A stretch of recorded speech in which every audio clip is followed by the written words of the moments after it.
Hello दोस्तों, मैं गरिमा स्वागत करती हूँ आपका वॉइस वाणी में। आशा है आप सभी अपने परिजनों के साथ स्वस्थ होंगे। चलिए शुरू करते हैं आज की वाणी की कहानी। एक बार एक मंदिर में एक सफाई करने वाला सेवक भगवान जी की तरफ देखता है, भगवान की मूर्ति की तरफ देखता है और भगवान से कहता है, भगवान आप बोर नहीं हो जाते एक ही जगह पर एक ही स्थिति में खड़े खड़े, वो भी इतने सालों से? तो मेरे पास एक प्रस्ताव है, क्यों ना हम एक दिन के लिए अपनी जगह बदल लें। एक दिन के लिए आप मेरी लाइफ जी लो और मैं एक दिन के लिए आपकी जगह पर खड़ा हो जाता हूँ। तब तक एक दिन के लिए आप भी छुट्टी लो और आराम से घूमो फिरो। भगवान ने जवाब दिया, यहाँ खड़े होना इतना आसान काम नहीं है। तू अपना काम कर, मुझे अपना काम करने दे। यहाँ खड़े होना बहुत मुश्किल है। सेवक कहता, नहीं नहीं भगवान, आप जैसे बोलोगे मैं वैसे खड़ा हो जाऊंगा, जो बोलोगे वो करूंगा। लेकिन एक दिन के लिए आप मेरी जिंदगी जी के देखो, एक दिन के लिए आप छुट्टी ले लो। तो भगवान कहते हैं, मैं रूप तो बदल लूँगा, मैं तेरे रूप में आ जाऊँगा, तू मेरे रूप में आ जा। लेकिन तुम्हें मेरी एक बात का ध्यान रखना है, तुम्हें यहाँ मूर्ति बनकर खड़े रहना है। लोग कुछ भी करें, कुछ भी बोलें, कोई भी अपने दुख सुनाए, कोई कुछ मांगे, तुम्हें कुछ नहीं करना, बस मूर्ति बने खड़े रहना है। तुम्हें कुछ नहीं करना है, ना कुछ बोलना है। मेरे पास सब के लिए योजना है, तुम बस खड़े रहना। सेवक कहता है, जैसी आपकी आज्ञा प्रभु, मुझे स्वीकार है।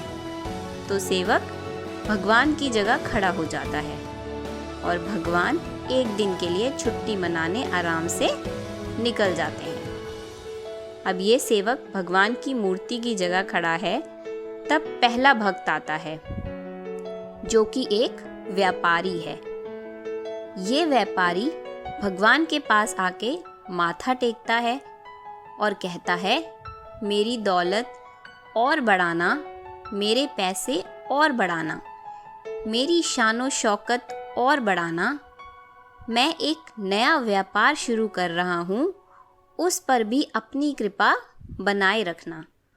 और अपना माथा टेकता है और जब उठता है अपनी पैसों की एक थैली वहीं भूल जाता है और भूलकर वहाँ से निकल जाता है। ये देखकर मूर्ति के रूप में खड़े सेवक को बड़ी बेचैनी होती है कि उसकी थैली रह गई। उसका मन करता है कि उसको आवाज़ दे दूं कि अपनी थैली ले जाओ, लेकिन उसको याद आ जाता है कि भगवान ने उसको कहा था कि तुम्हें कुछ नहीं करना है, ना कहना है, बस चुपचाप खड़े रहना। तो सेवक बिना कुछ बोले मूर्ति के रूप में खड़ा रहता है और इतने में दूसरा भक्त आ जाता है, जो एक गरीब आदमी है। वो 1 रुपए भगवान को आके चढ़ाता है और कहता है, भगवान मेरे पास केवल 1 रुपया ही बचा था, वो भी तुझे चढ़ा दिए हैं। मेरे घर में बहुत परेशानी है, बहुत गरीबी है, दवाई की ज़रूरत है। हे भगवान कुछ कृपा कर। वो माथा टेकता है और जब उठता है उसकी नज़र उस थैली पर पड़ती है जो वह व्यापारी भूल गया था। तो वो कहता है, हे भगवान आपका शुक्र है, आपने मुझे ये पैसे दे दिए, आप धन्य हो। और वो थैली लेकर निकल जाता है। इतने में सेवक बेचैन हो जाता है कि उसकी थैली इसने चोरी कर ली, मैंने तो दी नहीं थी।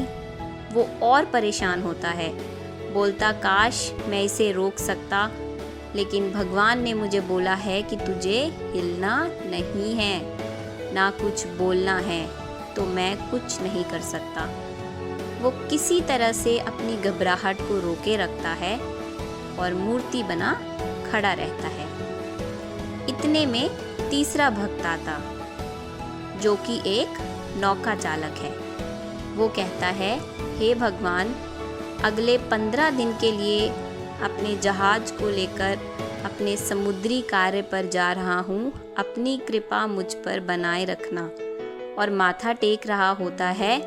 इतने में वह व्यापारी जो थैली भूल गया था, सैनिक लेकर आ जाता है और कहता है, मेरे बाद तो ये आया है, इसको बंदी बना लो। अब सैनिक उस नौका चालक को चोरी के अपराध में बंदी बना लेते हैं। ये देखकर सेवक सोचता है, अब मुझसे नहीं रहा जाएगा। मेरी जगह अगर भगवान भी होते तो वो नाइंसाफ़ी तो नहीं होने देते। तो वो मूर्ति के रूप में खड़ा सेवक बोल पड़ता है, ठहरिए, मैं भगवान हूँ, मैंने देखा है क्या हुआ है। व्यापारी की थैली उस गरीब ने चुराई है, उसे बंदी बना लो। ये नौका चालक निर्दोष है, इसे जाने दो, इसे अपने समुद्री यात्रा पर जाना है। सैनिक बोलते हैं कि अब भगवान खुद बोल रहे हैं, तो सैनिक उस गरीब को बंदी बना लेते हैं। व्यापारी को उसकी थैली मिल जाती है और नौका चालक अपनी यात्रा पर निकल जाता है और सेवक वापस मूर्ति बनकर खड़ा हो जाता है। फिर शाम होती है तो भगवान जी वापस आते हैं और सेवक से पूछते हैं, सब कुशल मंगल है, कैसा रहा दिन? तो सेवक कहता है, भगवान जी, मैं आपको दिन के बारे में बताता हूँ, आप खुश हो जाओगे। मैंने इतना अच्छा काम किया, इतनी बड़ी नाइंसाफ़ी हो रही थी, मैंने रोक ली। और वो पूरे दिन की बात बताता है, उन तीनों भक्तों के बारे में बताता है कि कैसे उसने गलत चीज़ों को सही कर दिया। भगवान जी उसकी पूरी दिन की बात सुनते हैं और बोलते हैं, तूने काम सुधारा नहीं है, तूने काम बिगाड़ा है। तुझे बोला था, तुझे बस मूर्ति बने खड़े रहना है, ना कुछ बोलना है, ना कुछ करना है। अब सुन, मेरी योजना जो तेरी सोच से भी परे है। जो पहला भक्त आया था, जो व्यापारी था, उसकी सारी दौलत चोरी की है, और अगर उसके कुछ पैसे उस गरीब के पास चले जाते तो उसका कर्मा कम हो जाता। और वो गरीब हमेशा दूसरों की मदद करता है।